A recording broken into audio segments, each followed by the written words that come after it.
Who's on the list is not here? Oh, well, that's good. Leah, I met you at... Yes. Yes. Yep. At the Geraldton Language Forum. That's right, yeah. Very well, Leah. How are you? Lovely to see you again. Gee, that was before me. I was just talking to Jenny Gregory the other morning, and we were talking about how fantastic it is. Yeah, it was. Yep. I'll tell you what, learnt me a whole, I learned a whole lot. Seeing it how it all worked on the ground for 2 days and listening to people talk made all the difference. Yeah, that's good. And the government people should do those things.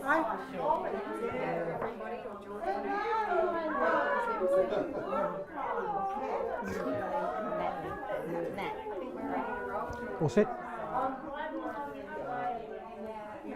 Yep.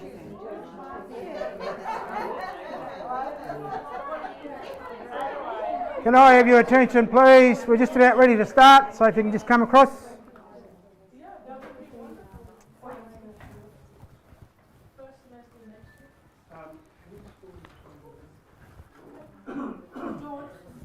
Any chairs there? People want chairs? Yeah, grab some. Do you want a chair?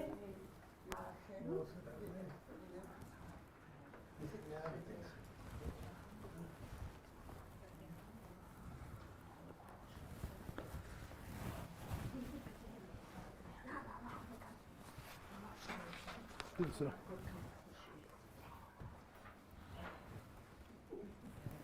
All right, everybody, can we just have a little bit of quiet, please?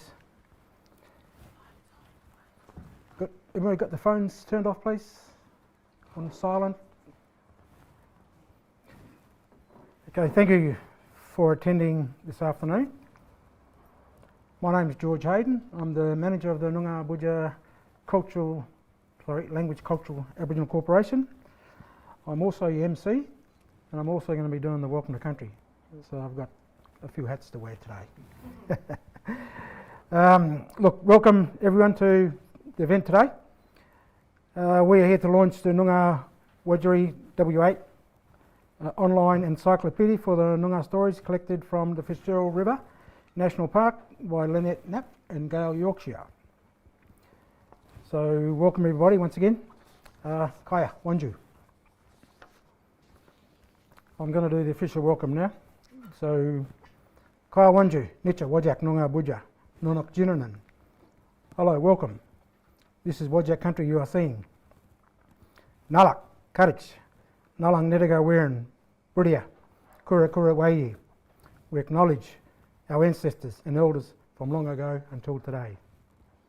Kayako, Kwajit B, Kayako Burda, Wajak Noongar Boodjar. Always was and always will be Wajak Noongar country. Mrich Kerala, Wanju, Yorgas Bao Marman, Bao Budia, Noongar, and Wer Wajala. Ngan Jurip and Wanju, Nunok, Nala Nicha, Bao Wajak Noongar Boodjar. Nicha Nala Murch Boodjar, Kura Kura. Nicha Nala, Kala, Boodjar, Kura Wonkanin, Ngan Nala Juripan, Murt Nicha. Kura Wonkanin Kerala, Nala, Yaking, Nala Noongar Boodjar. Nalak, Nalaka Kane. One put in respect, Nich Bao Wajak Budia, Kura, Wayayi, Nichamilla. So good afternoon. Welcome, ladies and gentlemen, both Wajalas and our mob. I'm pleased to welcome you to our Wajak Noongar country. This is our ancestors' land from the dreaming. This is our homeland of history. And as one people, we are proud peoples of our land. Through history till today, we stand together, black and white. We are one. And we pay our respects to the Wajak elders, past, present, and also the future. Jinan, Karjan, Jirpa Nitcha Wiran, Wajak Noongar Boodjar, Nalamaya, Burda. So look, listen, understand and embrace all the elements of Wajak Noongar country, for this is forever our home. Nala Karich, Wajak Noongar, Murt, Nitcha, Boodjar, Kura Kura. We're Kalyako Noongar Boodjar. We acknowledge our Wajak Noongar people, and we acknowledge this country always has and forever will be shared between Wajak and also the Noongar nation. Nala Karich, Balaban, Murt Jirilak, we're Kungalak, we're Boyalak, we're Marawak, we're Nalakarich, Jinan, Kep, Bujak, we're Barwal. We acknowledge the families to the north, to the east, and to the south and the west, and recognise their continuing connection to the lands, the waters, and the sky. Nala, Ne, we're Jinan, we're Karajan. So our ancestors are listening and looking, but we are learning from that. Kailako Kwajit B, Kailako Brada Wajak Boodjar. Always was and forever will be Wajak Noongar country. So thanks once again, ladies, for your attendance today. And now I'll chuck on me out that and be the MC for the day. First of all, we're going to actually show you a little video, and this video is going to let you know what it's all about, what we're here today for. So cast your eyes to the TV. This gives you an idea on what our little launch is going to be about today.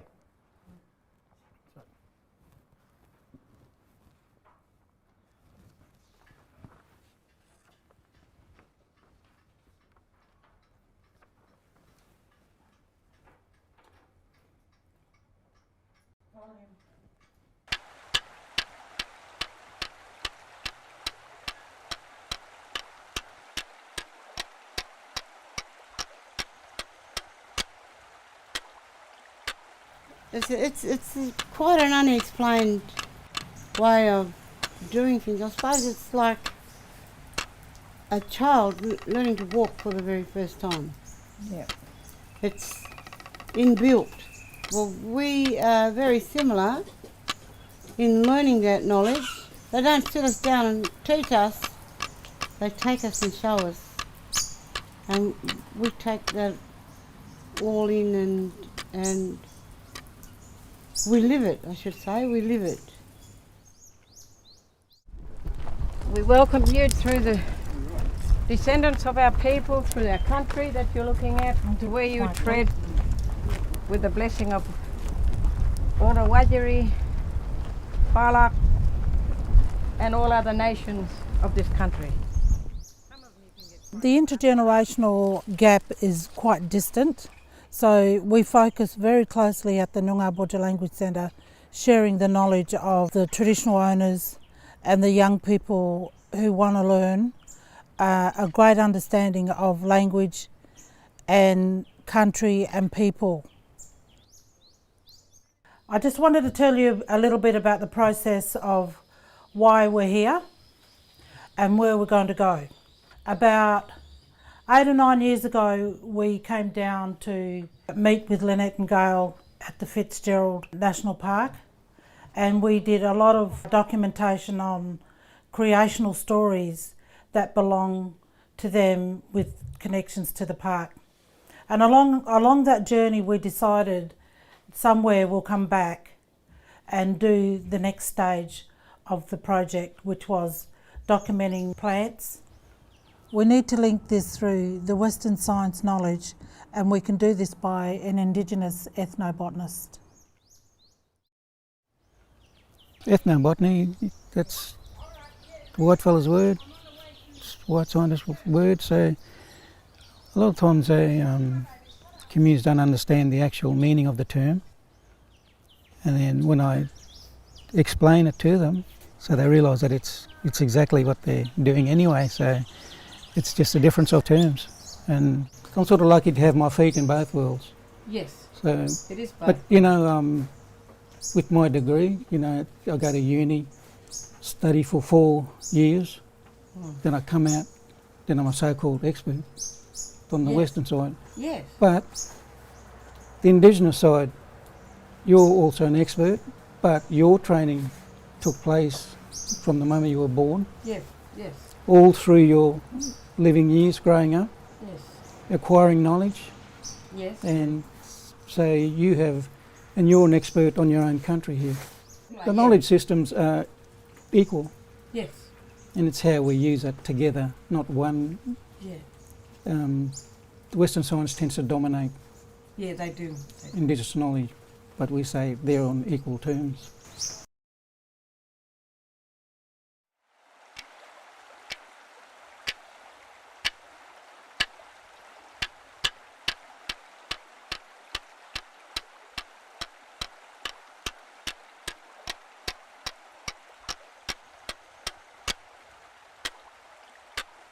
It's quite an unexplained way of doing things. I suppose it's like a child learning to walk for the very first time. Yeah. It's inbuilt. Well, we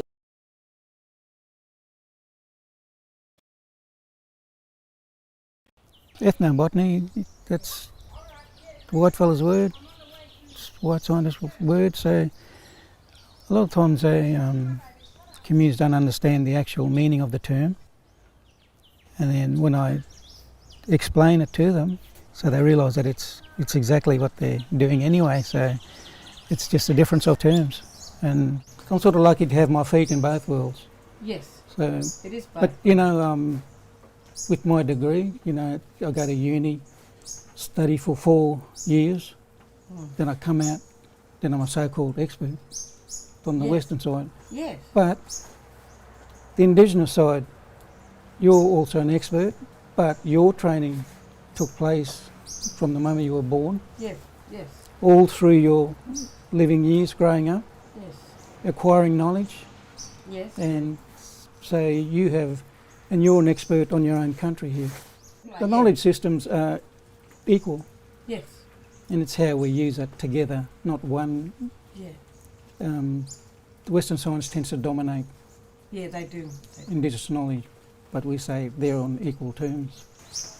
Yeah, so we're talking about how our two cultures meet. I come over from East Coast near Cairns there, my country in Barbaram, and your country is here, Wudjari, on the coast.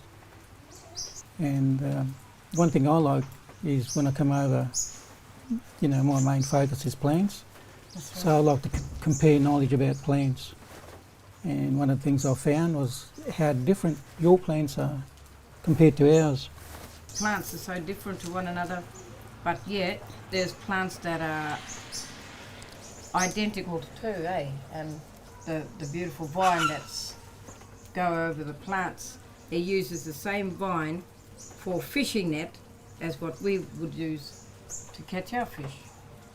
Language revival, is the most important thing for Aboriginal people, to revive their languages, because it's a part of our identity, it's a part of our culture, and it gives a place for our children and ourselves.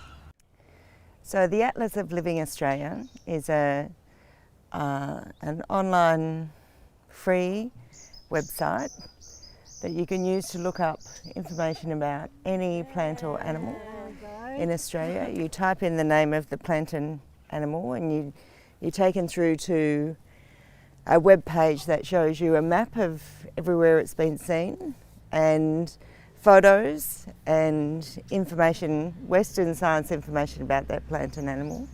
The Atlas of Living Australia is a partner in this project because it is the atlas that will be the point that we are linking, directly linking, the Indigenous and the Western science knowledge for plants and animals.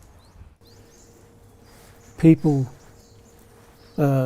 immersed in the environment, they're not. Yes. They're part of the environment. They're as important as that plant or that animal, and interacting as the human part of it. It's very important for the environment, and it keeps it going. And it's good now, even if might be a little bit late, but it's good that our whole world, our whole community steps up and understand how the Aboriginal person had been there for thousands of years, and then to come aboard on the same journey and nurture the country together. It's really good, eh? Yeah. So the people alike, they reflect the landscape because they. Short doco gives you a bit of an idea on what we've been doing down at the CSIRO National Park with Gail and Lynette. When I say Juk, I mean sisters. So give you a bit of an idea of what we've been doing.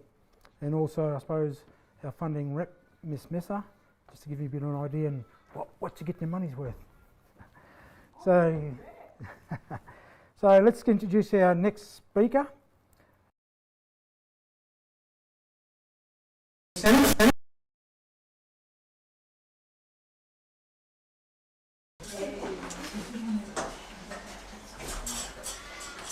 I just want to say thanks to everyone for being available, but it makes us really proud as Noongars when we come to events like this and we see the most amazing collaboration now with the CSIRO and two our most amazing elders that I can say on the planet. My favourites, I have to say, I'm biased, but both of them are my aunties, both on my mother and Reynolds side to Auntie Gail and my next side to Auntie Lynette. So, a beautiful piece of work.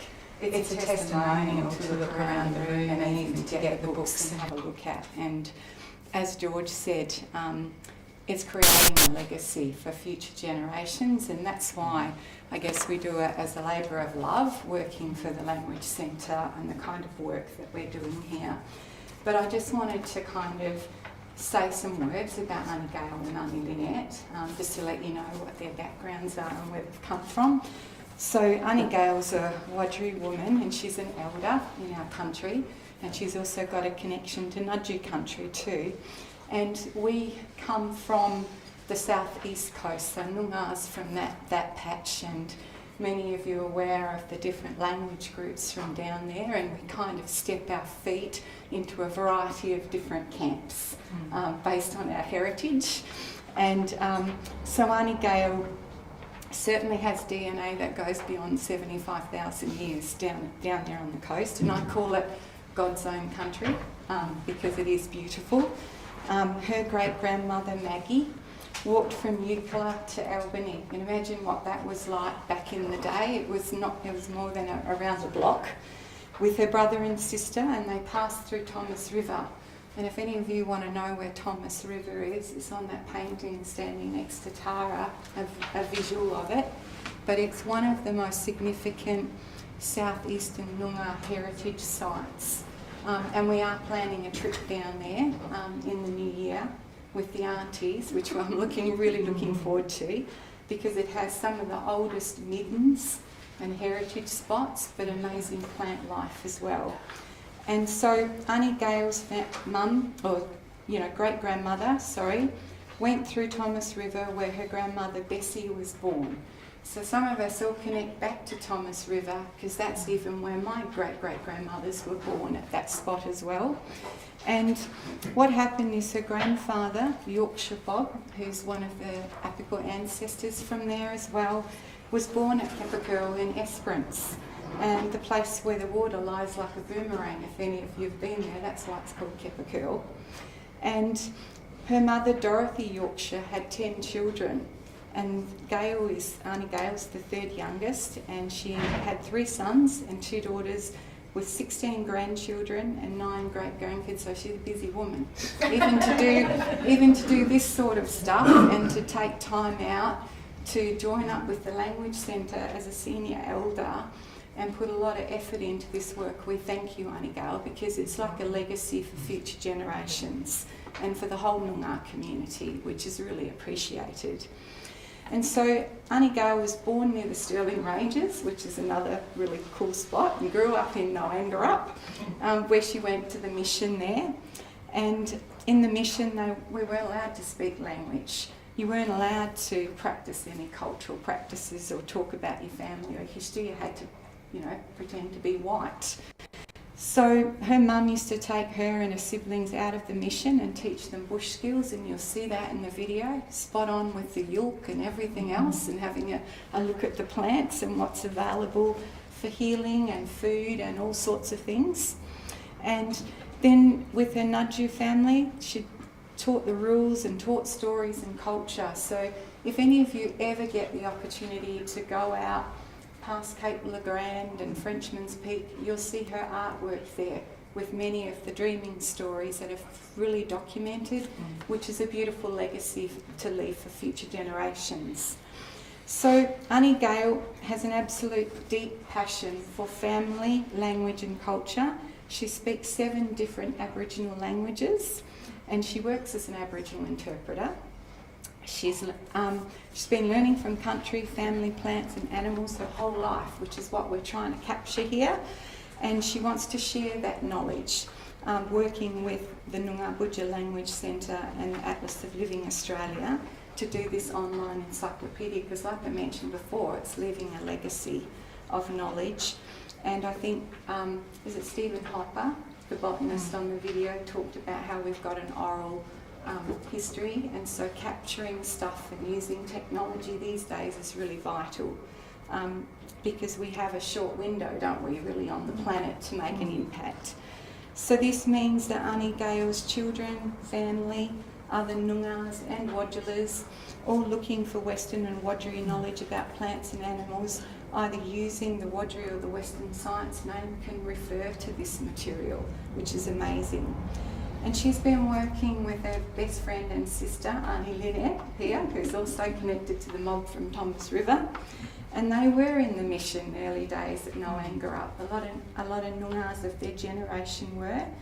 And Auntie Lynette and Auntie Gail share stories way back then, and damper and breaking bread and yarning about a lot of cultural things and plants and animals and everything they learned from their mothers and uncles and aunties and extended family, which is amazing because now we're all getting to share that info. And they still have great fun and excitement when they work together, and you'll see them, there's never a dull moment and a really good yarn. And if you drop into the Language Centre when they're here, you can stay for hours. You stay until the next day yarning and breaking bread and talking. And so I want to thank you, Auntie Gail, and that's amazing history. And the beauty is in the end result of the product that you're all going to get to have a copy of and have a look at today, and even go online and look at it. And then there's Auntie Lynette. I mean, what can I say here? Like, she blows us out of the water. So she's Wudjari as well, and from the Moringa Shell people. So when you look at the two aunties, for me, are total inspirations. And we talk about the southeast coast with absolute excitement. So what you got standing in the doorway are our 6 Noongar seasons, and even Auntie Lynette says actually from the southeast coast we had 8 seasons. But I did it as 6, along with Wudjak, being in Wudjak on land. But what we tried to capture here is some of the plants and animals that you'll see in the encyclopedia about the southeast coast. And Auntie Lynette said, Vanessa, you have to make sure you put shells in each of the pictures. So there's messages written in there if you have a good look at the detail, because we're the shell people from the southeast coast ultimately. And, you know, in honour of those comments, Auntie Lynette, it all is. That means I can load them up. Yes, exactly. So Auntie Lynette's grandfather was a Wudjari man from Mandurah, and her grandmother was Nudju from Israelite Bay, which is just a bit further on from Thomas River. Her father was born in Albany and her mum was born in Mullawa, east of Geraldton, and they met at Carolup Mission and moved to Minera, and she was born then. She was born there, and then they moved on to Noongar, hence the connection with the mission at Noongar. She was about 6 when she went to school there, and when they moved to Albany when she was 14. So you can see there's been a long history of that connection to country and moving through that area. And she recently did her haplo DNA, and guess what? She finds out that she's from one of the oldest bloodlines in Australia that stretches back more than 75,000 years, which is quite mind-blowing, because you can feel that energy, that history, and those family connections come through when you just have to stand in a room with her, which is amazing. And I've been to some native title meetings and I watched her at the language group, and I just love the passion. And I think they'll never lose that, Auntie Lynette. It's critical that we have it from our elders. So she has a very strong connection to country. She shares that DNA, and I've heard her say this down at Esperance there, about with the land, the plants and the animals, because remember this, we don't see ourselves as separate entities. We're one with everything that we talk about. That's where we came from. And so she's been an artist, a cultural advisor. She does cross-cultural awareness training, and she's a custodian of ancestral Wudjari language and knowledge, which comes out, like Auntie Gail's does, in this encyclopedia material.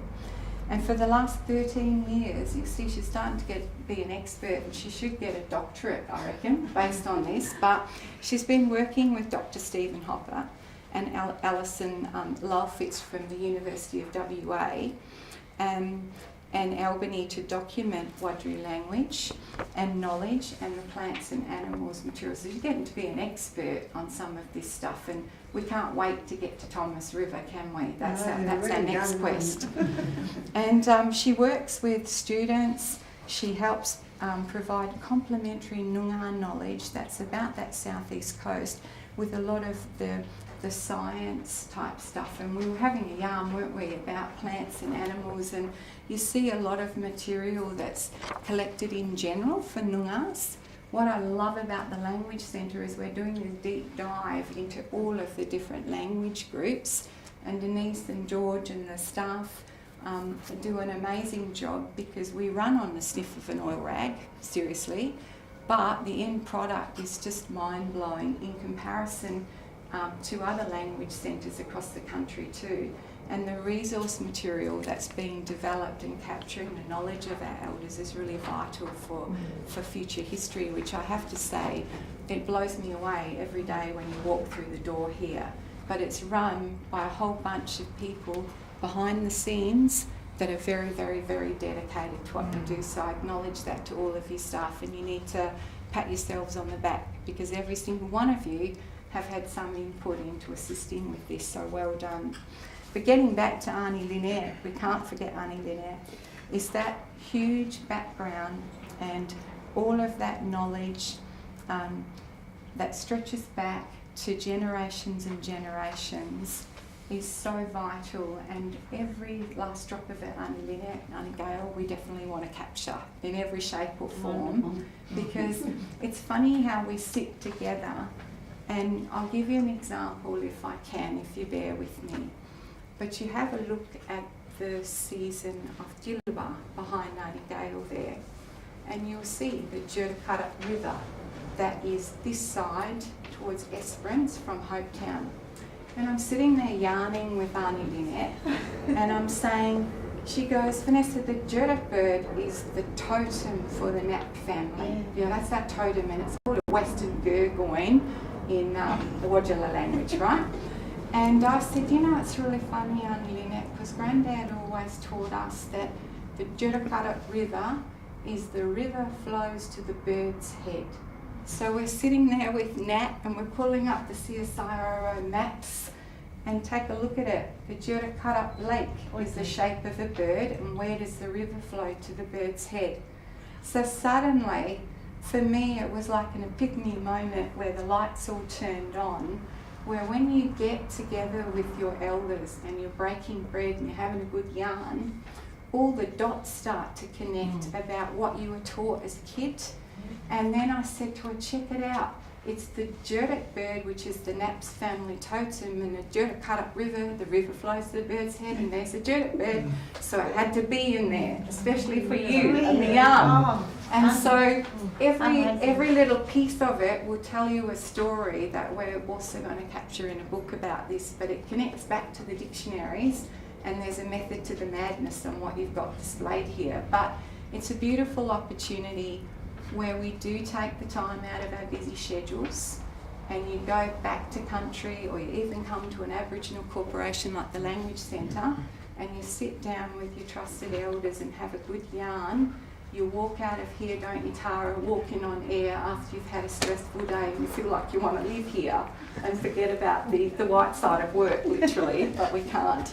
So I just want you all to put your hands together and thank our two special artists. Who are published authors and artists and amazing women in their own right, and it's great to see a couple of very senior Aboriginal women in our midst, and we really appreciate it. So thank you. Thanks, George.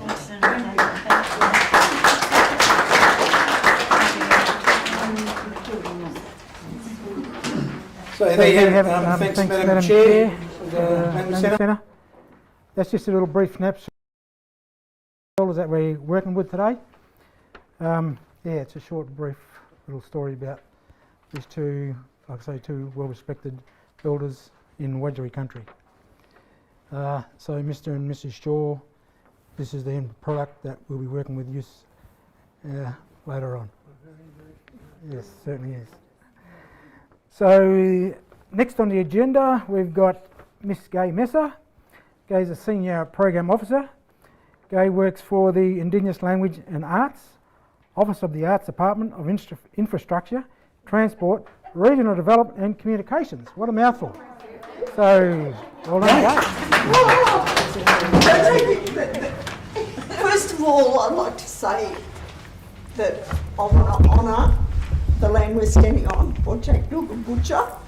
I'm so humbled to be here, honestly, especially listening to the Chair's brilliant talk about her aunties. I want to pay homage to everybody in the room, particularly Aboriginal elders, past, present, and somebody said they didn't like the word emerging last night, but future leaders as well. Every Aboriginal person in the room, as well as us Wodjlers. And I really am really humbled to be invited, because coming to things like this is like me getting an injection of culture, because I feel very privileged to have worked and lived with Aboriginal people for 26 years in the Kimberley. And when people share their culture with me, I'm just completely overwhelmed. And I feel sorry for other people who don't get that opportunity. But having said that, I really share all your pride in this project. I'm so glad we were able to fund it, pushed hard for it myself, and for the next one that you're going to do. But this one is, you know, I didn't even know all that much about it till I saw the video and heard what you said, and it's such a great project, and I can't wait to get online to look at the website. You know, I mean, I'll say a little bit about our department. We obviously fund language centres, but not nearly as much as it costs you, and I know all the work that I remember when this Noongar Boodjar Cultural Language Centre first started out, you didn't even really get enough money. Staff had to use their own laptops. Fortunately, we've got a little bit more since then, and hopefully with the year of the decade of Indigenous languages that's coming up, which I can't tell you a lot about because I honestly don't know a lot myself, but I do know that the United Nations has got big plans for the decade, and hopefully there might be some money down the track for language centres to be able to participate in this, because it is, you know, it's great that Indigenous languages all over the world are being acknowledged, and I hope that, you know, our country's got one of the biggest numbers of Indigenous languages. I think it's at least 250 that are living languages, even if they're only on life support. But, you know, people have explained to me how you can revive languages that are almost extinct. So there's a lot of hope that there's people all over the country putting in such hard yards, just like you guys are, to revive language, and it's just so important. I mean, as everybody says, language is culture, culture is language.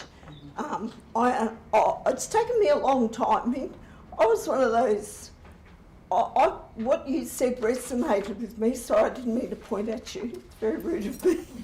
But what you said resonated with me because when I grew up in a town where we prided ourselves that we didn't have an Aboriginal pub, so we thought we weren't racist, you know?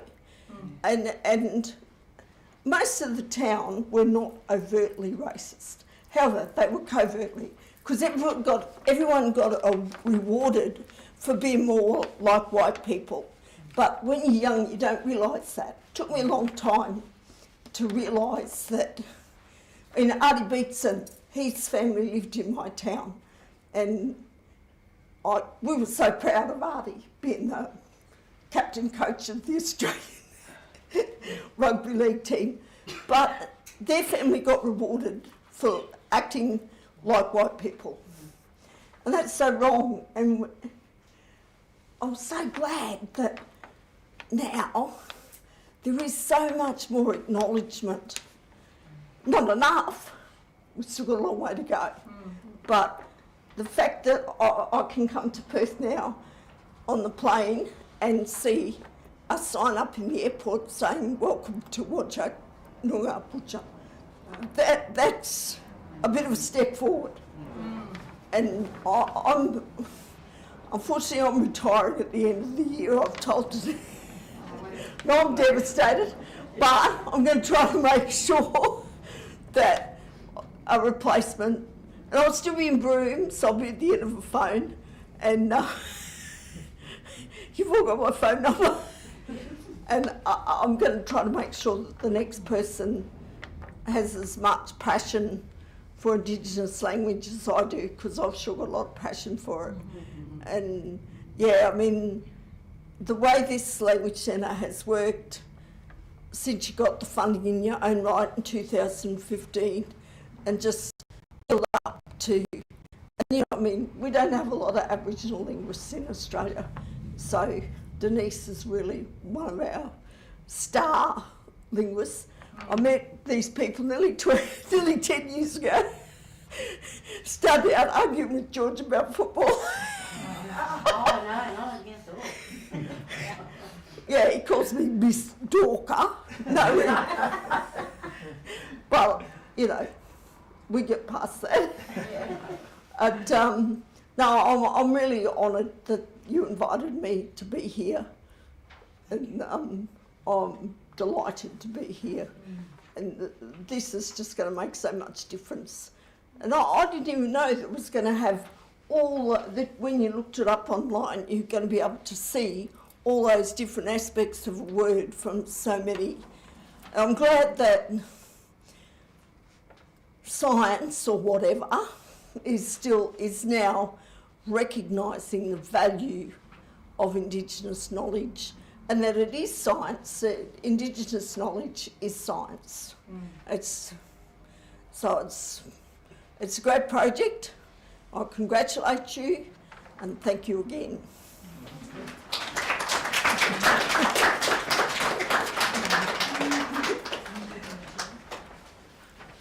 So yeah, there you have it, Gail.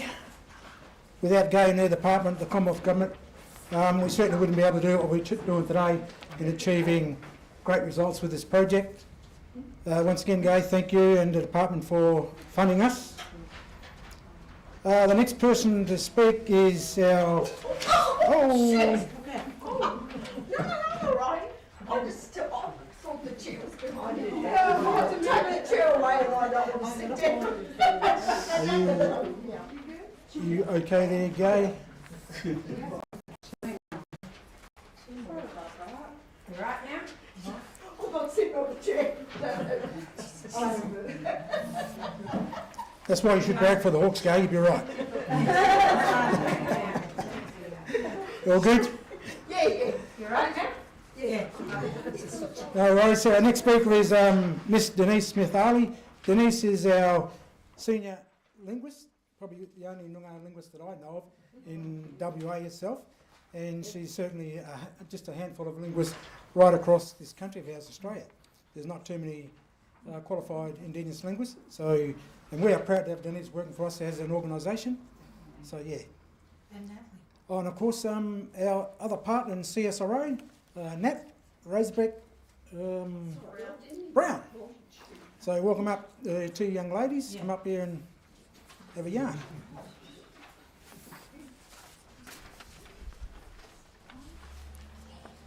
Kaya Nyang Jerpan Noongar Jinaning, Nyang Jerpan Wudjak Boodjar.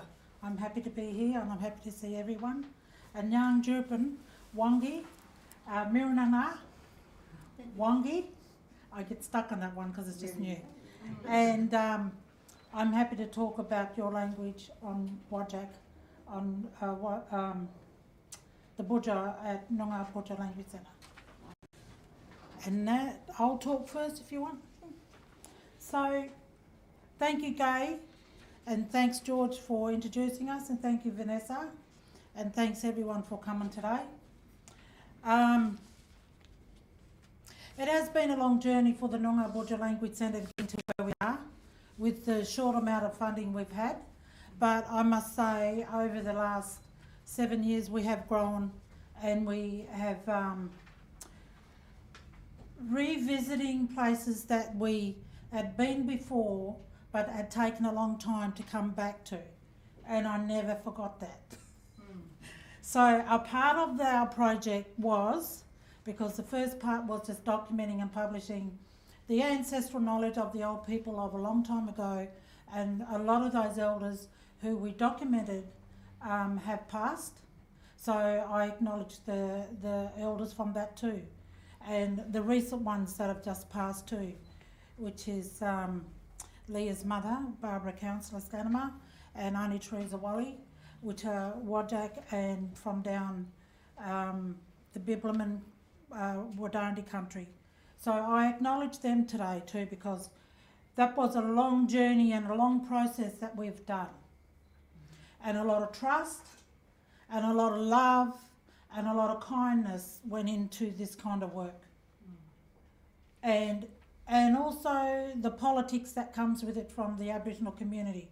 We won the rights to the Language Centre, which was a bonus, and it's done by the hard work of the old people that have been here before us. And I thank you to those oldies. So part of our language work, the main focus is working on the predated 1900s collection, which is looking at everything that's been documented on Noongar before colonisation. And that's really the guts of the Noongar Language Centre's work, which has really not been done by Aboriginal people themselves or Noongars themselves. So today we are very privileged to work with Lynette and Gail again and turn the wheel and work on the Mirananga language down there that's been spoken, and we're doing the forensic analysis on that. So when I mean the forensic analysis on this kind of work, I want to find from the language analysis, has it been documented that much, and how clean is the data, the forensic analysis on that data that's been produced. So we went back and visited. So we've noticed, I have noticed, that the data is very clean, it's predated 1900s, and it's not contaminated, which I am very proud of today to stand here and say that. So the contamination from today will be through Lynette and Gail, who have the DNA for the evidence of their work, of their language, of their traditional language. And that's what we've found. So when we looked at working with cross-checking the work that's been documented over the time by Wadjalas who have talked to the descendants of Lynette and Gail and Vanessa, it's been just sitting there and just waiting. So how do I know it's right? The confirmation of what Lynette has said and Gail has said along documenting this work was cross-checking, and everything that was said was true and correct for their language. And today in Noongar Nation, they are most probably the two strongest evidence of working with traditional language in Noongar Nation today. Very, very, very privileged in my lifetime to source that. As an Aboriginal person, a Noongar person myself doing this kind of work. That's the icing on the cake for my rewards of putting my energy and my time that I love into this kind of work. So the evidence that we found, the language hadn't been contaminated. The second thing we found, it was natural speech. The natural speech that came with their knowledge of their past elders and grandfathers and grandmothers that have told them this knowledge. It had never changed. That's my evidence to say that. And the reference to the grammars. When it became written, what changed? From my perception of today and the written interpretation that was written today had never really changed. Never. And then the other evidence was there are a lot of layers to this, lots of layers. They have reclaimed, revived and rebirthed their own language, and they've never let that go. That is the beauty of the Language Centre doing a fantastic work on their plants and animals. All the plants they have put back into their own place, into their own Noongar names. And they did that. They drove the boat from their ancestors telling them about these Noongar plants and how they were used and what was the context of those plants. They are professors, herbarians, and just a blessing to me to have such a good insight to how do we document our own Noongar language and Noongar people doing it by themselves on their own with our own spiritual connections to our country and our lands. So the next thing, what do we do when we find all this stuff? What do we do when we have done what we've done today?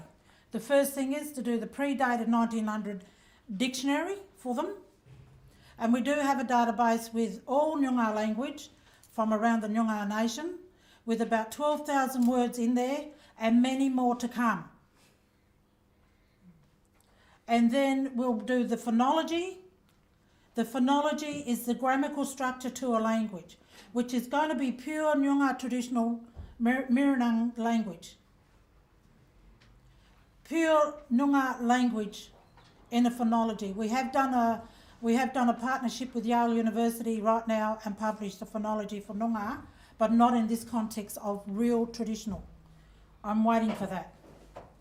And the next thing is making sure that the evidence is true and correct for the elders that come. That's our business for the Language Centre. Natalie, you can talk about what you do. Sure.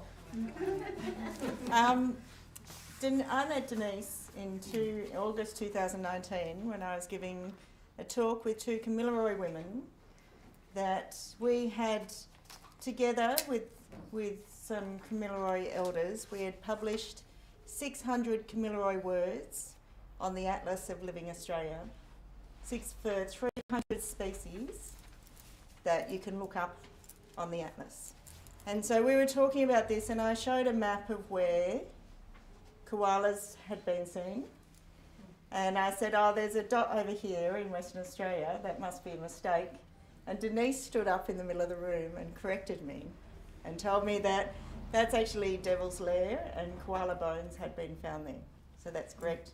And then when we finished our talk, we started talking about continuing that work here. So the Atlas, for those that don't know, is an online database for plants and animals. You can type in the name of any plant or animal in Australia. You get shown a map of where it's been seen, some Western science information, and the Latin name, the common name.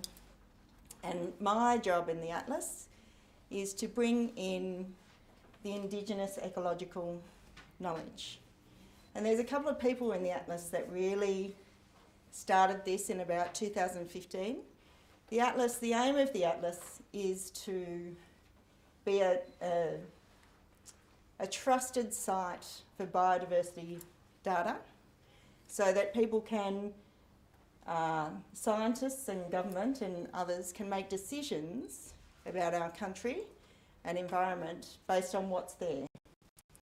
And back in 2016, John LaSalle, Rebecca Purcell and Stephanie von Gavel rightly thought that without Indigenous ecological knowledge, we don't have the whole picture. So there it began. And from there, so it took till 2019, we published our first words.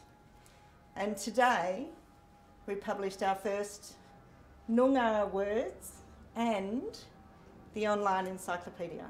So this is the point, the atlas is the point where the Western science knowledge and now the Noongar-Wudjari science knowledge for plants and animals comes together. And a bit later on we'll show you how that works. It's been an absolute pleasure working with Denise, meeting Lynette and Gail and Harrison, and the linguists at the team, working with George. And thank you, Gail, for the money. We were on a field trip when Gail said we got more money, and we were like, oh my God! Yeah. Now we can move forward. And so I think it's really, really important work. And through this project, we've also started working with UWA, and that's really important. And we've got lots of work to do, and we're continuing into the future. Our next project includes Lynette and Gail and Vanessa down at Cape Arid, east of Esperance. And Charlie and Margaret up in Newitt country, around the pinnacles north of Perth, about 200, 300 k's north of Perth. Yeah. And that's it from me. Thank you.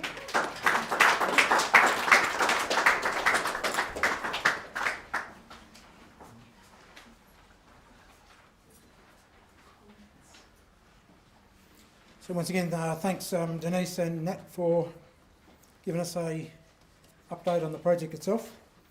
Mr. Van Leeuwen. Here he is. So our next speaker is from the Atlas of Living Australia, I believe. Stephen Van Leeuwen. The importance of the ALA in promoting IEK. What's IEK, mate? Indigenous ecological knowledge. There you go, folks. So there you go. Or traditional ecological knowledge, or Indigenous biocultural knowledge. Thank you, Kaya. I'd just like to acknowledge the elders, ancestors, and emerging leaders. I'm a Wadandi man. Bustleton, Margaret River's my patch. I'm also a botanical ecologist. Steve Hopper is my mentor. Alison, he's one of my colleagues. And I'm a botanist, so really interested in plants, of course. I'm also on the board of Atlas of Living Australia, a recent new member on the board. I came onto the board at the invitation of the CEO and others, because I've been out there for a while pushing that ALA and other organisations that deal with Indigenous knowledge, or the Indigenous estate, which is 57% of Australia so far, if not the whole of it, need to pay respect and dues to the knowledge we have, and that we've built up over at least 65,000 years plus. And Atlas Living Australia are very keen to do this, to capture our knowledge, store it so we don't lose it when elders pass, which is happening all too often, but also to protect it for our future and for intergenerational knowledge transfer to new people coming through. But also at the same time, and this is one of the challenges for Atlas, is to ensure that we as the owners of that knowledge and data control it, and we can say how it's used, when it's used and where it's used. And that is a big challenge, because it means for a Wodjula dominated institution at the moment, building the trust with our mob right across Australia to store our information. So, but the board are very keen to take on this challenge. At our last board meeting a couple of weeks ago, we are passionate about trying to find ways of enabling what Nat and colleagues in the room here have done over the last few years to be an Australia-wide project. I'm currently a professor at Curtin University. I want to have 20 Indigenous undergraduate linguists all getting trained up in language to make this centre 10 times the size it is. But yeah, funding's an issue. We'll get there. at the end of the day, you know, I want to, and I think the current board on the Atlas want to make the Atlas a place that is working for us and with us, and ultimately when we have several hundred linguists across Australia, by us doing it, capturing our knowledge and putting it into our system. Yes, that is owned by the Atlas and it is owned by Australia, but it's, you know, storing our knowledge for future generations. And I congratulate all those involved in the existing project, and you've set a great benchmark for the next project to surpass and improve upon. So thank you. Thank you.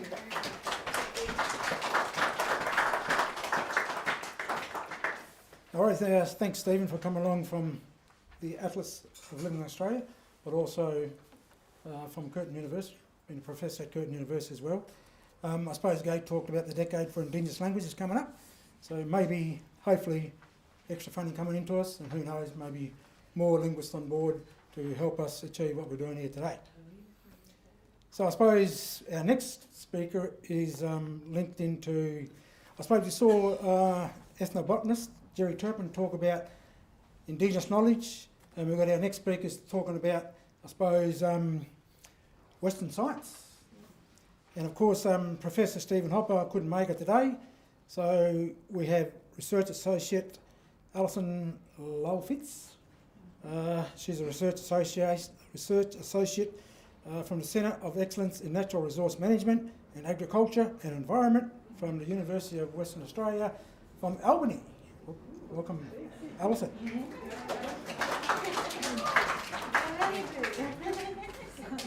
Thanks very much, George.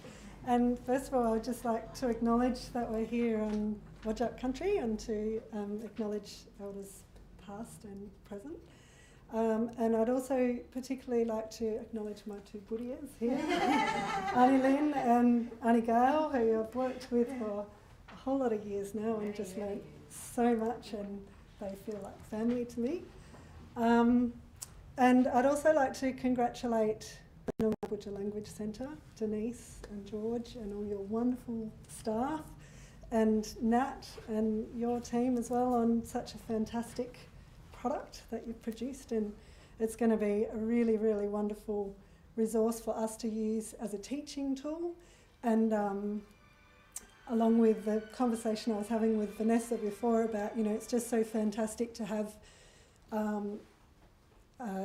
things that are documented down in our South Coast region, because quite often we kind of get swamped from elsewhere in Noongar country, and it's just so wonderful because we have this rich knowledge down there ourselves and rich biodiversity as well.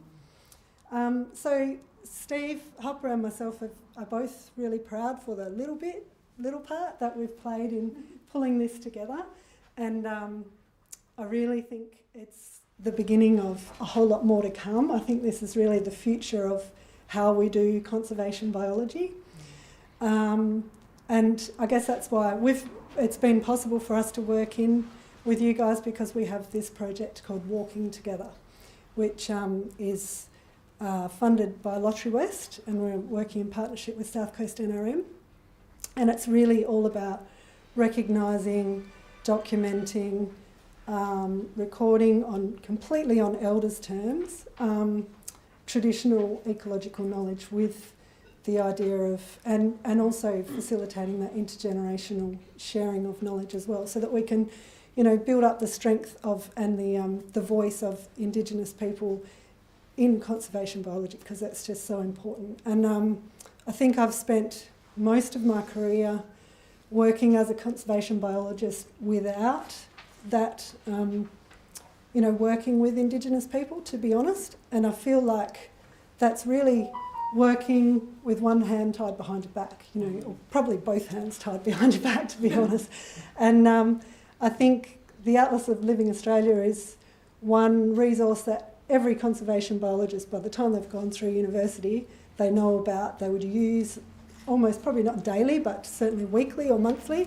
And I think it's such a great gateway to be getting out to conservation biologists, and hopefully getting more Aboriginal conservation biologists coming through and working in leadership roles and so on. So yeah, I think we have a lot to look forward to. And I just also want to just make the point that we are in, so Noongar country is a globally recognised biodiversity hotspot.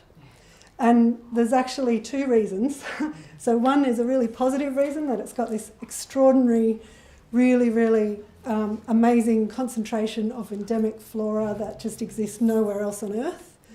And the other reason is a not so good reason, and that is that it's incredibly threatened by primarily land clearing, so all colonial impacts. And so I want to quote a Year 6 student at the opening of the Fitzgerald Biosphere Reserve, who said, when she was talking about the Fitzgerald Biosphere Reserve, which is Wudjari and Noongar country, she said, "We're in the hotspot within the hotspot."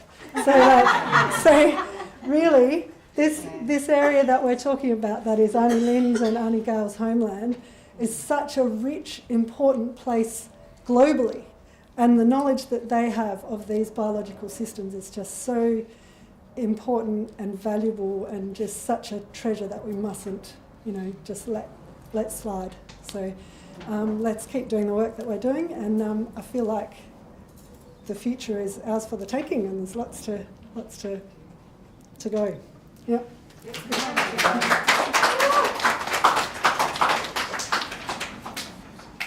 Once again, thanks Alison, and pass on our thanks to Steve. Couldn't be here today. I certainly appreciate, I suppose, the partnerships that we've been forming here over the short while that we've been doing this project. Our next speaker is all the way from over in Cairns. We're linking to Jerry. We're linking to Jerry, who's sitting in Cairns, which is across the other side of the country from us. Hang on. Here he comes.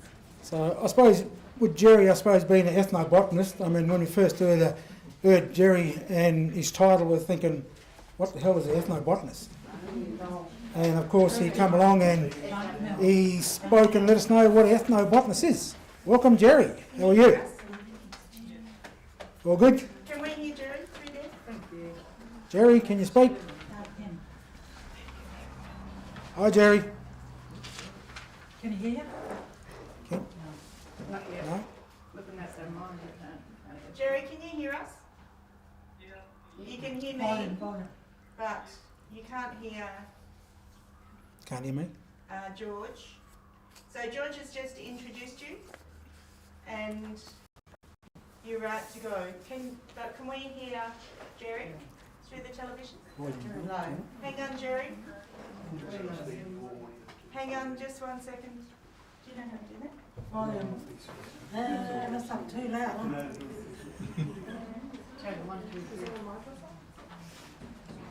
Hang on just a second. You had it before, Rodney. On a Mac. Oh. Yes?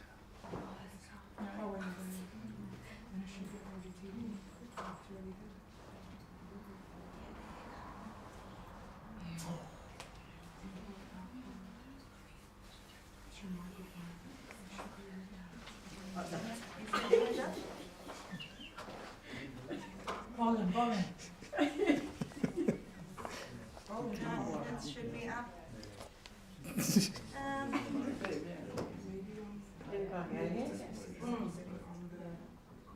Hang on, Jerry. Sorry.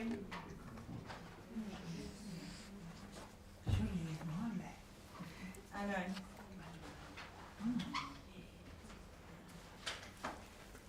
I don't know.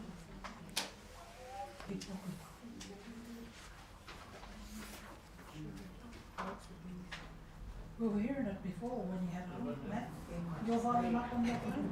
Yeah. Now. Oops, something happened. Nothing. Jerry, can you say something? No. Anybody read lips? It's the translate.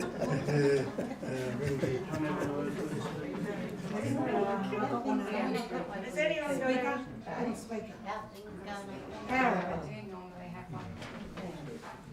Hang on, Jerry. Sorry. This is my... Speakers You look like you're going to tell us the news, isn't it? Wait for the countdown. We just can't get it. Where's that? Who knows about the buglers?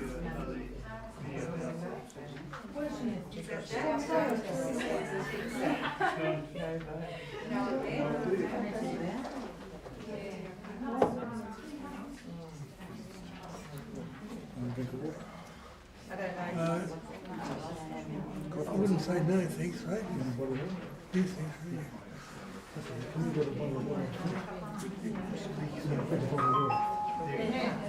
What happened? Okay, Jerry, can you hear us now?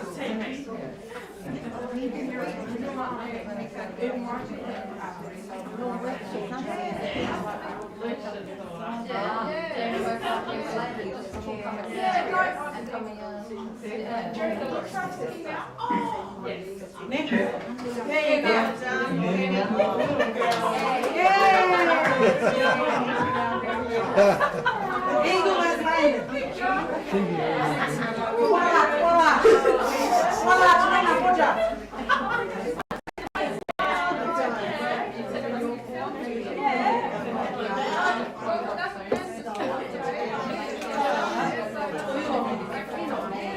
Okay, folks, just Okay.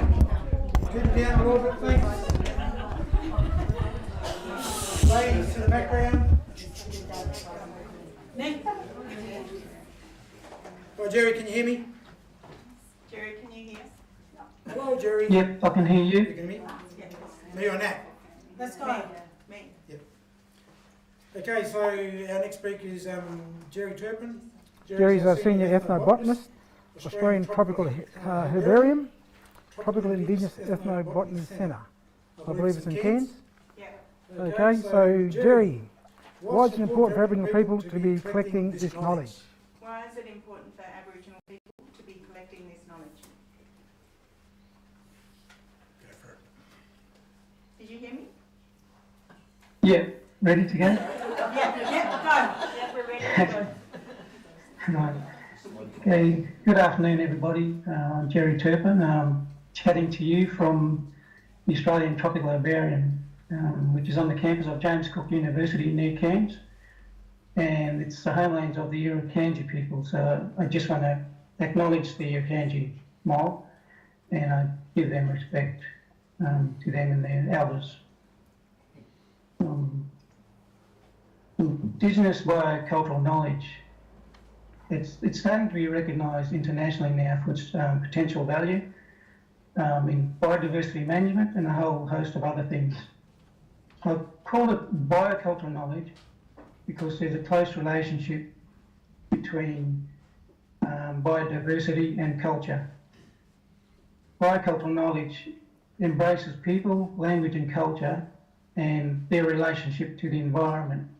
So Aboriginal people consider themselves as part of the environment, not separate, and living and interacting within the environment enable them to gather knowledge and live sustainably throughout the ages. Sometimes this knowledge is described as holistic knowledge, and that's based on social, physical and spiritual understandings which have enabled people to survive on this land for a long time. But they have lived on this land for thousands of years and adapted through climatic and environmental changes. And through those thousands of years, this ancient knowledge has been built up and stored in the mind of elders, which was passed down orally and prompted through landscapes, songlines, dances, arts and stories. But one of the main problems we have is that this knowledge is fast disappearing. Elders and knowledge holders, they're passing away, and the knowledge and skills are not being passed down to the younger generation. So maintenance and preservation of Indigenous knowledge and cultural practice is becoming urgent. This knowledge is embedded in your land, your language and your culture. So those three things are intertwined. If you take one of those things away, there's a huge impact and a huge loss. When the colonists first came, they removed all three in one fell swoop in a lot of cases. but some clans and tribal groups, they've managed to hold on to their language, land and culture, and were able to practice and preserve it. Many groups are reconnecting to their homelands now and starting to record and document their knowledge, which is a very important activity. But it's also important to revitalise your language, which can hold important knowledge of your land and culture. It's also important to start teaching it and reinvigorating it back into your community so that it can be continually passed on and kept alive. Thank you.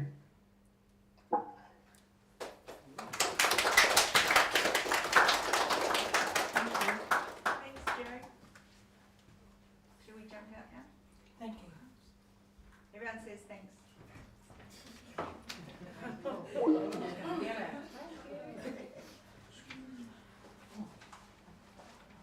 Don't be silly.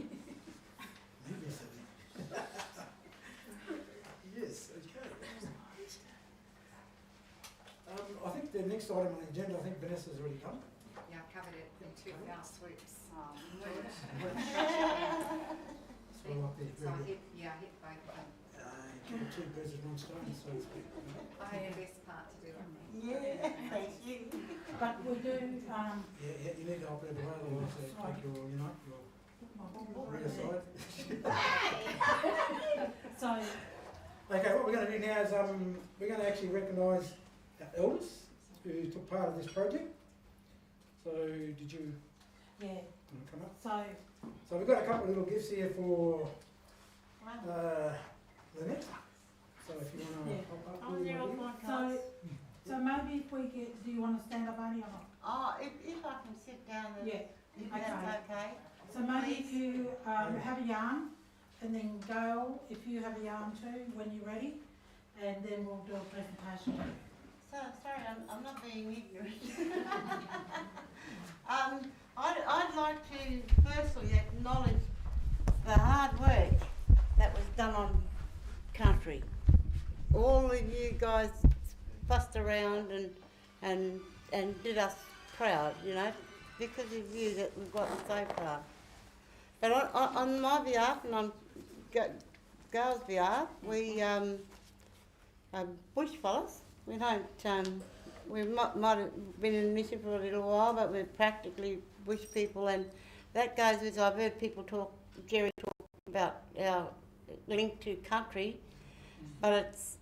Blackfellas have got 2 totems. We're totemic people, so belonging to those totems not only makes us a part of this country, but being those 2 totems, they don't belong to us, nor do we belong to them. We are an integral cog in the ecological system of Australia.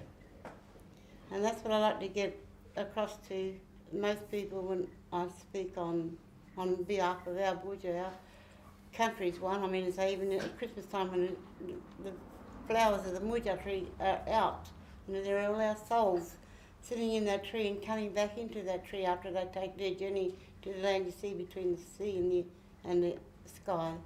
So myself and Aaron have got a funny habit. Every time we go past a Boodjar tree with orange flowers, we wave. Because we know that our souls are looking after us. So we tend to look at our country in different ways, like our language, bilya. Our bilya is fresh water. It's also mother's milk. That's our link to our waters. Mountains and carps. They're carps. These are our carps. So all those mountains and hills you come across and you look at are watching you. So when you go on country, you make sure you leave it in a respectful manner and you go home knowing that you're respectful. Because if you don't be respectful, it comes back and bites you on the backside twice as bad. But it's our relationship to our country. So when you're walking in the bush, you're not by yourself because all those things are living creatures. They're alive like we are. You don't go cutting them down, you don't go destroying them. The way our fathers and mothers farmed the land with the fire, was done in a different manner. Now it's a death trap. So we need to get all of our practices back into that. And I've done a lot of work with Alison and Steve down at UWA in Albany as well. And we've gone everywhere, almost, twice a month or something, and they're my family. They're part of my family. Like, this is my family. So when we walk into this place, it's like our family. And we have to have dedicated people, and I'm using Denise as an example because Denise is and George is one of the main drivers of this, and this is what we need. We need people, and we need money in to get us up and going and tell the world how beautiful our culture is. We've got a beautiful culture. It's a living culture. So everything that we worship and walk on is living. It even goes down to rocks. Rocks hold our secrets down there. Where they're a totem. They're our totems. And being a part of that, I never ever was in the mission. When we were kids, I used to take Gail, Damper and Noongar Taka, and I used to have to have her mission tucker. Yeah. But we've got to link our Gail's mum and my dad are brother and sister, and our link is just as strong as them because they were like we were, and that'll never ever get washed out. Never ever. But I'd like to thank you guys for the dedication that you put in to us. And I feel like you now, I feel like that if we don't get it written down, it's just going to go somewhere, nowhere in particular, up in smoke. And I'm thankful for what's happening, and I'd like to see more of it because there are people out there, oldies, like these two, that need it as well. And we need to get our story down on paper. You write it on the sand and in the dirt like we used to tell stories, and it gets blown away. But now we're getting it printed. The beauty of what you're just saying, it's Indigenous people doing it in our way, and understanding, which I really love. You can't work any other way. Yeah. There's definitely no other way The to work. interpretation is just amazing. But thank you all for what you've done for us.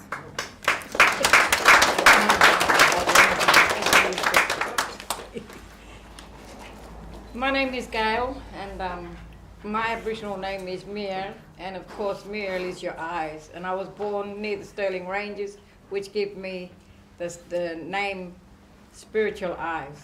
And so part of that journey is being always watchful, always being there to listen, always being there to look and touch. And so the journey through myself and Lynette, since we were little girls, we've always had that bond, and we've always, like we say, shared our stories in the ground with a stick. And that stick, we used to hold on to that little yarn. And nowadays, we don't need the wind to blow and blow that story away.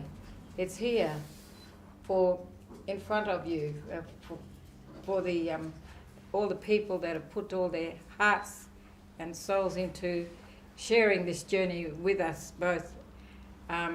You're part of us, and we want to keep it that way. And thank you so much for allowing us to actually open up and show you knowledge and give you a lot of knowledge. And I feel really blessed, and everybody that I mix with and communicate with, they would feel the same today. And a lot of people have been keeping their minds and ears open to what's going to happen next. And I am really looking forward to taking you down to Cape Arid and Thomas River and letting you feel what it's like. And maybe we find those canoes in the day that our great-grandmothers and fathers used, because it's there, because they used it to get from the mainland to the islands and island to island. And it's in the past work that I have done, you never know, we might be able to come across them. We've got a group of rangers down there that are searching for as much knowledge as possible. Now we can actually share it if they want that, you know. And I'm so grateful that that journey that Denise and us have been, and all you staff members and everybody that's all on board, that you've nurtured us right through. And it would be about 16 years now that you've nurtured us, and with our books and with the knowledge we've given to each other. And it's been a blessing to know that we've been able to also get a lot of knowledge from the languages and the history of our family, and how special our elders were before us. In that old Yorkshire Bob, he was a very superior person, and so was old Johnny Knapp. They gave out all the stories, and then their old wives give out the stories. And look here, we're doing the same thing, so it's a lovely feeling. Yeah. And we want to continue that as long as we can, and pass it on as much as we can. And so, yeah, our books and our minds are always open for you to continue this journey. So thank you so much for helping us. So as a gift and appreciation from the Noongar Boodjar Language Centre, we would like to give you thank you. a little present after all the years. And we've done it before. Thank you ever so much.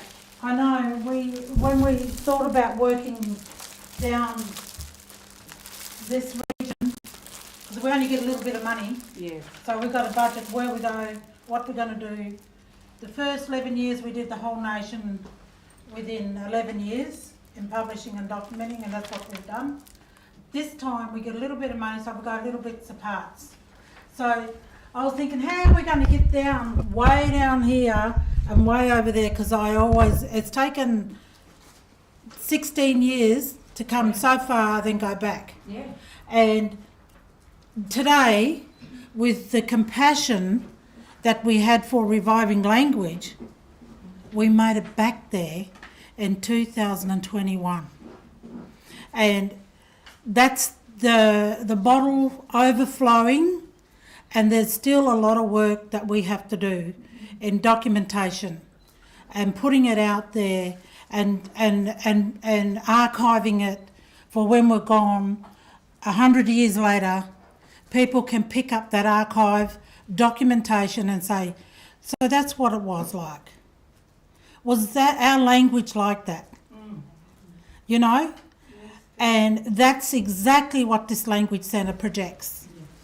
When the future of the generations to come can come back to our language and back to our culture and say, we're so happy that our people did that kind of work. And working as an Indigenous linguist in Australia doing this kind of work, there's really not a lot of lifelines we go to, but I'm investing into the younger staff to come out and train them. Yes.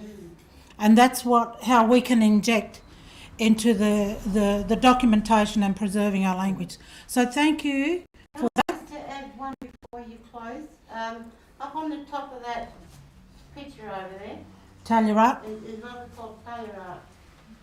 And it tells us that we're on our country. It grows only on the ancient seabed. So when we're out of that, we know we're not owned. So that's what that means to us. So when I took my father to places at night, come home at night, the minute the headlights hit the Tallyarup, it light up, glow, he'd look at me and he'd say, oh my girl, I'm home. So that's what it means to us. Yeah. Thank you, everyone.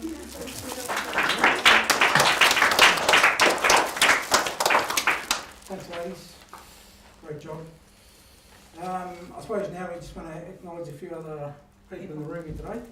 From the Commonwealth Government Agency, Gail, you like to just come up and do a little gift? Thank you. No worries. Oh, Enjoy. she's very much. I certainly will. Fantastic. Murich.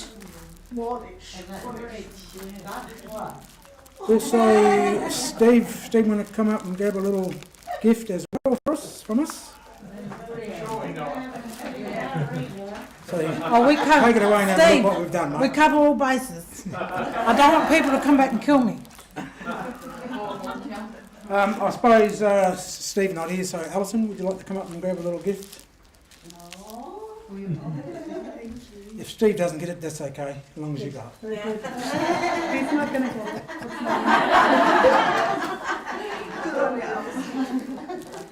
Okay, Natalie, would you like to come up and grab a little...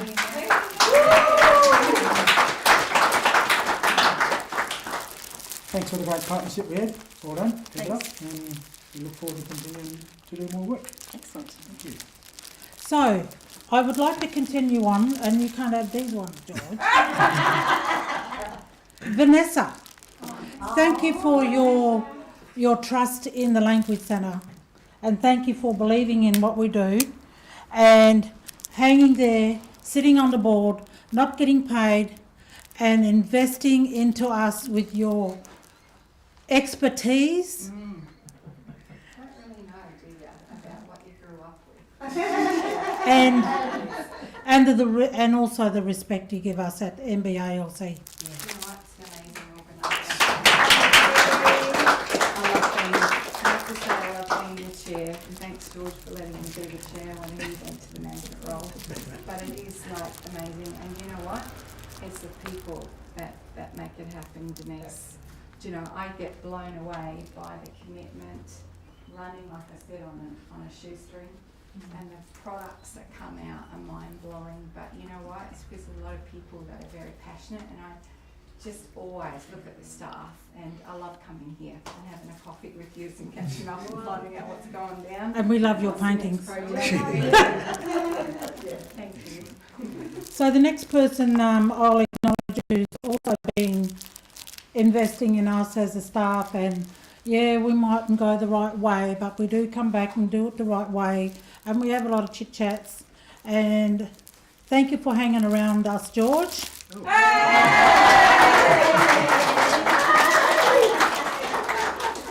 And we've got three other people who aren't here on the board.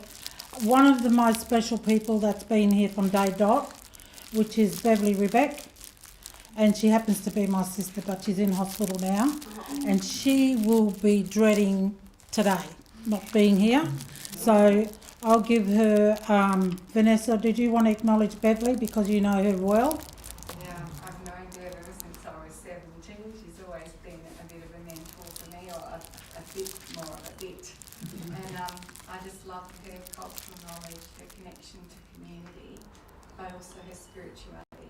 Because only Lynette and only Gail, when you talk about we're one, and you're totally connected, and you turn off, you know, sight, taste, sound, and you feel your way intuitively, this woman absolutely nails it for me. She always has. And she's been very instrumental in the Language Centre, and we wish her all the best, Denise, on her recovery. And I'm glad, Geordie, that you're here. Oh, Geordie's here. I can give it to Geordie. Geordie, sorry. I can give it to Geordie. Thank you, George. Special one to Nana. That's her grandmother. I didn't see you for some reason. And it's really, yeah, she's just been like mind-blowing for the centre, and really passionate about culture. And she keeps us on the straight and narrow. In fact, she's the one that herded me through the doors originally to get down here to get on the board. I said, all right. But yeah, Denise, so we really do acknowledge her, and she would wish to be here. So it's good that you're here, Geordie.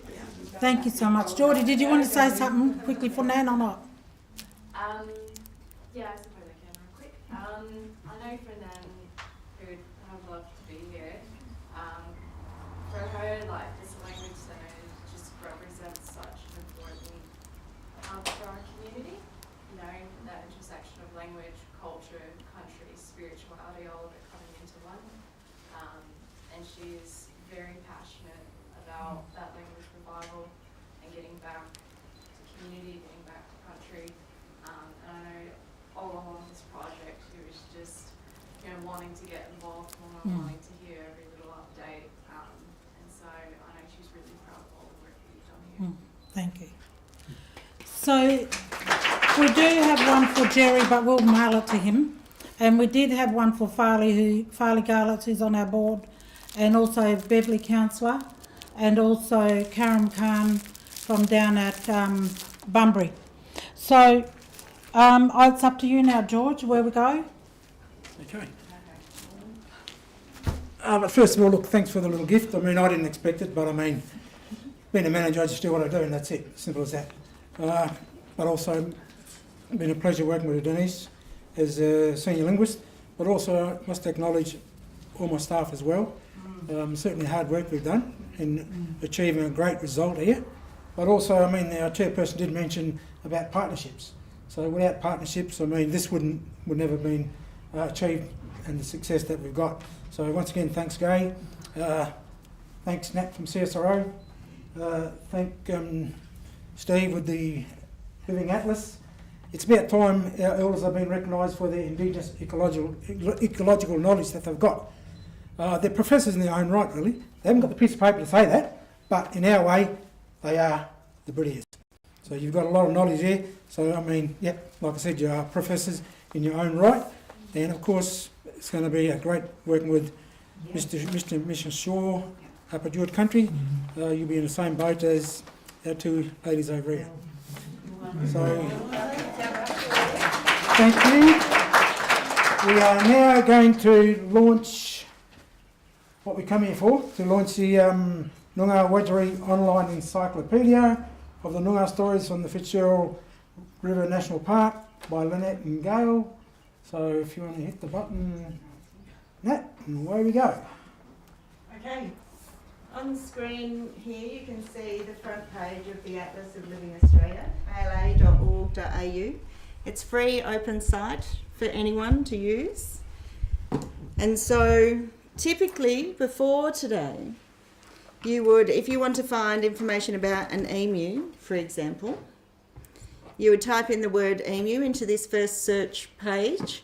Then you get a list of things that have the name, list of plants and animals that have the letters emu in it. You pick the most obvious, we're looking for the big bird. So we go there and you get, first up you get the Latin name at the top.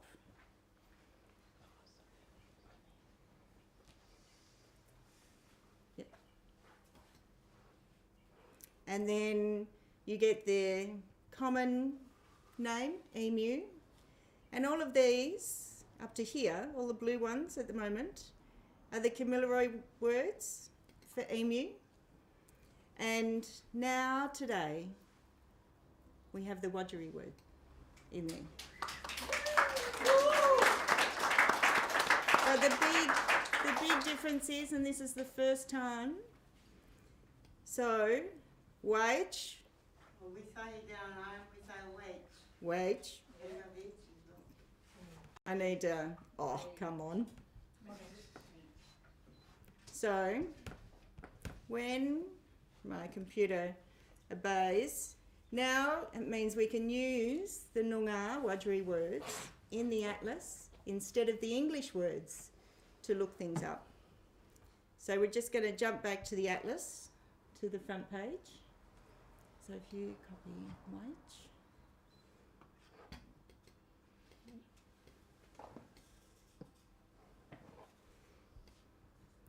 And then we'll just type it in. Yep. And we put that into the search engine. Go back to the atlas at the top.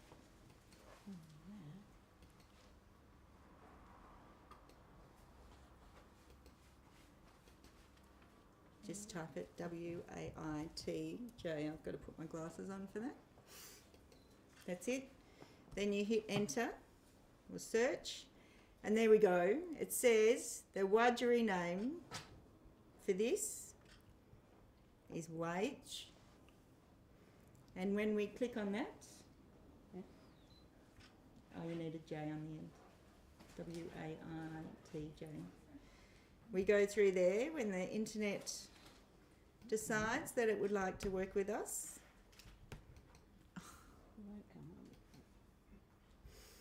Sigh. Always wait, keep coming up. That's it.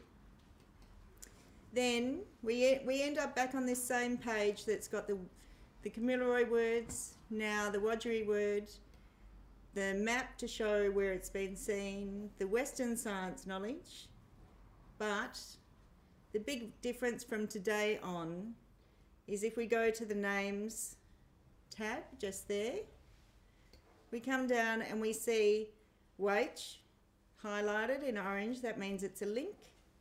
So if we click on there,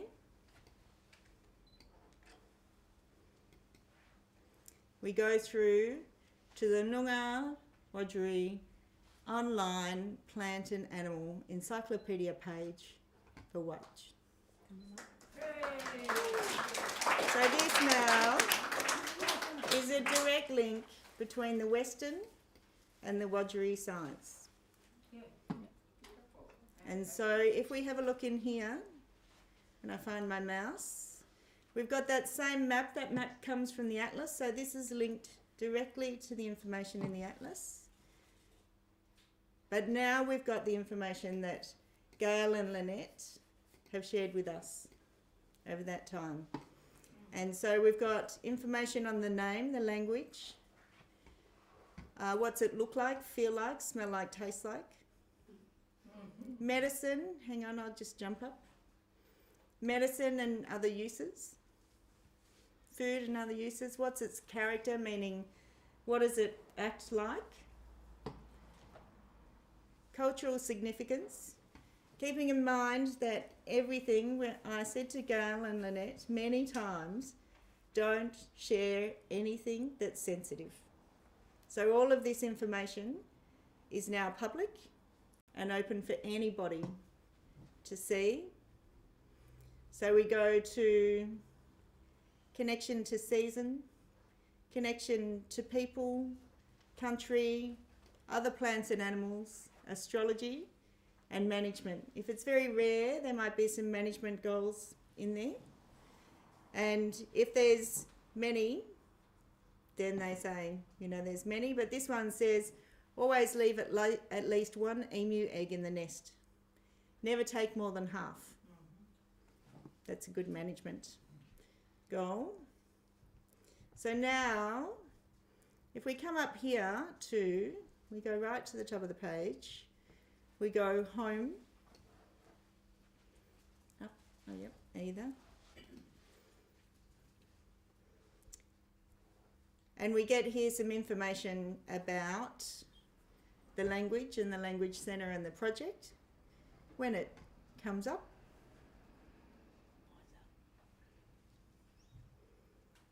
I've got to see something machine slower.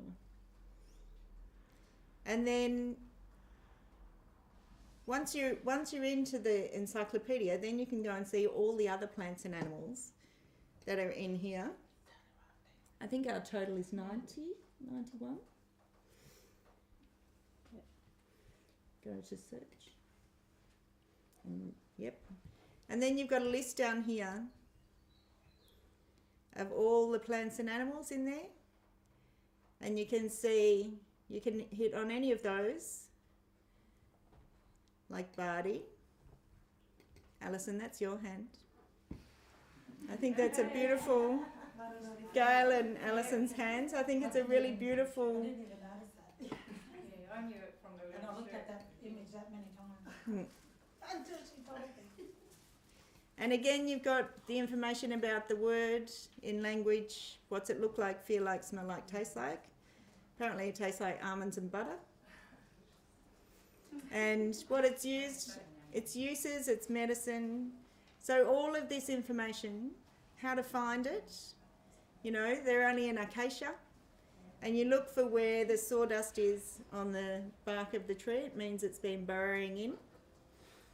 And so all of this information now is out there for everybody to see at any time. And a permanent site. One of the good things about the Atlas is the Atlas has been going since 2009. It's a very serious website, and they put a lot of resource and money and people into it. I think at any one time there's typically 40 full-time people who run the Atlas. And so this, I think, is a good home for this knowledge because it's not going to disappear anytime soon. And we've got back up though. Yeah. We've always got backup. And then this links straight back to the Atlas. So if you hit the little blue ALA. And then that goes straight back to the Western science knowledge. So now the two are absolutely linked.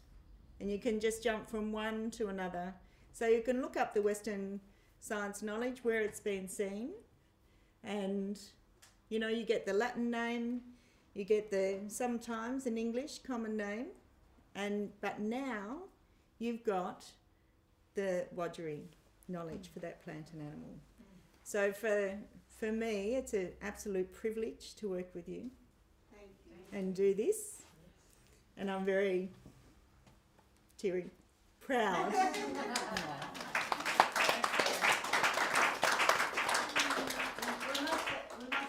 must add that you did someone like Harrison to go along with you. Yes. Yes. Okay, so there you have it, the launch of the Atlas of Living Australia in the partnership with the Noongar Boodjar Language Centre, and of course you can see the great work that's been achieved. So yeah, we look forward to actually working with CSIRO, the Atlas Living Australia, on the project with the York mob. So hopefully you'll have the same on the Atlas as well. Just before we go, we're going to call up our Education Officer, Kayleen Lowe-Smith. Got a little gift for somebody, I believe. Thank you, George. Quite often we forget about ourselves. Quite often we forget the one person that can sometimes be the founder of something, the one person that can sometimes be the main person behind that driver wheel. And it's my honour, and it's my privilege as Denise Smith-Harley's niece. She's my mum's sister, the baby sister out of the 6. My mum, rest in peace, was the oldest sister out of the 6. 12, yes. 6 girls, 6 boys, 12 all up. So I grew up seeing my auntie sit behind a laptop, probably even before laptop was there, sit behind a desktop in my mum's home, out in the undercover area, veranda, doing what she does, which is where we are today, language. She went through as a Noongar language teacher, the only Noongar language linguist, won't just say in WA, in Australia. Yeah. I sat there seeing my auntie as a young adult myself, you know, doing her work in her time, even before funding come into it, even before money was even offered. Just her love and her passion for her culture, for Noongar language, for revival, for everything that comes out of where we are today. We wouldn't even have a Noongar Language Centre here in Perth, down in Bunbury, anywhere if it wasn't for this lady. So I'd just like to say thank you.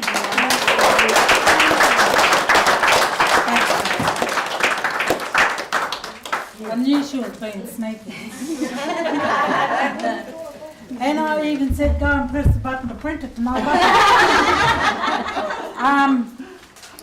My grandmother, my mum's mum, she was 100 years old when I was even 16, 17, around that age. But I was a young girl running around and no one told me to pick up a recorder. No one told me to video her. But I shared a room with her and all she did was speak language. I didn't even know that. And then one day the penny dropped and I became seriously involved with my language. It was always stored up here. I learnt French and Italian, and do I use it? No, but I still know it. Our brain is so smart and we don't know about it. I've lost my daughter 5 years ago. I still love my work. I fell in love with language. I fell in love with what I do. And I will not stop doing it, like a lot of elders who've done this work before me. But I feel I've been chosen, and my injection is to these young ladies, Noongar and Wudjaras, who want to get up and do something. That's all I want to do. And my rewards, seriously, is like today. That's my rewards. And thank you, Kayleen, and George for sneaking around and doing this. And I appreciate that. Thank you so much. And I thank everyone for all that. So, George.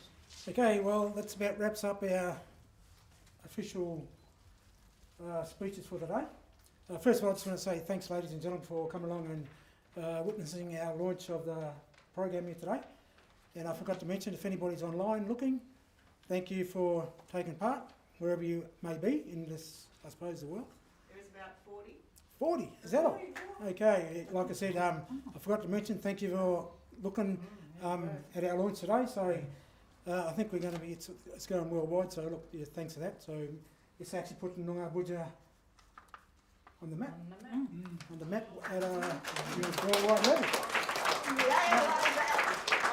Once again, thank you, and thanks Rodney for great job you're doing here, mate. Harrison for coming down and chauffeuring the mum around. Someone has to do it. Unfortunately, it's you, mate, so it's good. I suppose that's a respect from the younger generation to our elders, and that's what it's all about. That cultural respect, which is good. So it's good you're teaching the young bloke the right way. So, well done. So once again, ladies and gentlemen, thank you. But first of all, Nishbal Balap. So thank you for listening to us, and we'll see you all later. Buddha.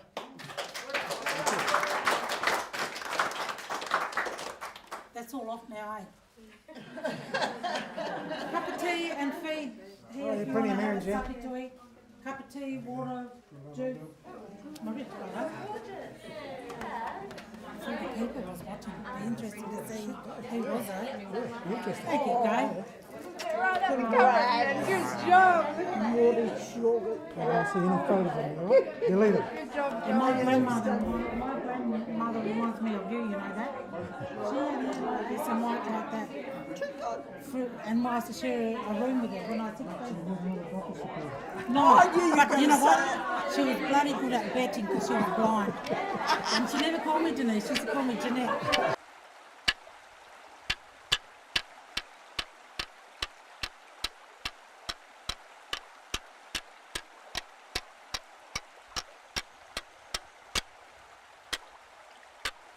It's quite an unexplained way of doing things. I suppose it's like a child learning to walk for the very first time. Yeah. It's inbuilt.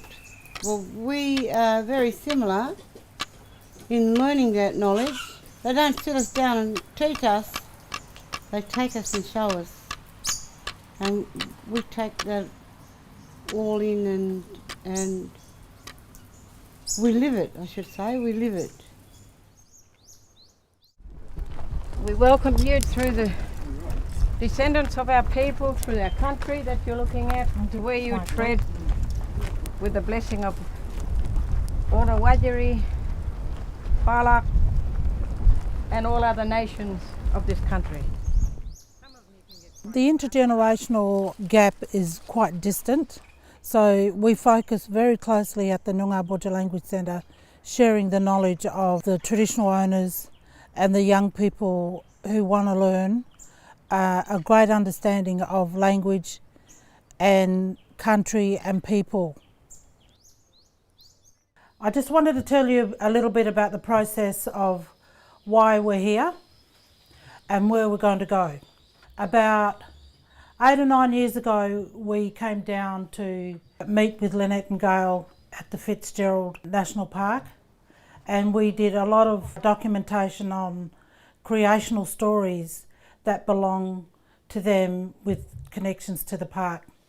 And along that journey we decided somewhere we'll come back and do the next stage of the project, which was documenting plants.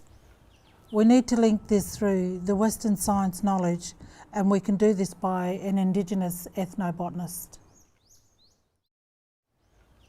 Ethnobotany, that's the white fella's word, it's white scientist word, so a lot of times communities don't understand the actual meaning of the term, and then when I explain it to them, so they realise that it's exactly what they're doing anyway, so it's just a difference of terms.